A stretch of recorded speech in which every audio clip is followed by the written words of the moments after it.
Ja som s Katkou vôbec nechcela komunikovať, lebo som si myslela, že my dve si nemáme čo povedať. Takže skôr som sa tomu vyhýbala, ako som chcela. Neverila som jej, alebo nemala som ani záujem jej veriť. Ale tak Ale len som si proste povedala, že vyskúšam byť trpezlivá, že raz možno ten čas príde, kedy si uvedomí, že môže potrebovať aj niečo odo mňa. tak je tam veľká opora, je tam veľa vecí, že sa na ňu môžem hocikedy obrátiť, že fakt je tu hocikedy, či je to v noci, či je to cez deň, s hocičím. Aby sme to dali na pravú mieru, tak ja akoby sa nestaram veľmi do toho jej bežného života. Ja primárne chcem, aby ona si veľa vecí vyskúšala sama, aby som len jej podpora, keď niečo potrebuje.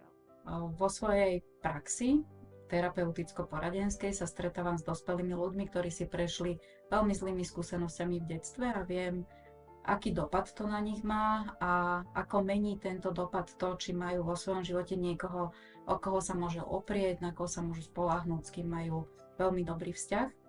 A verím tomu, že práve v programe Tvoj Buddy dávame deťom, ktoré majú takéto zlé skúsenosti a žijú v inštitúciách, nie vo vlastných rodinách, práve tento vzťah, tento liečivý vzťah s niekým, kto je trpezlivý, kto pomôže tým deťom spoznať samých seba, dotknúť sa možno aj toho bolavého, ale prežiť to a získať väčšiu silu pre svoj život.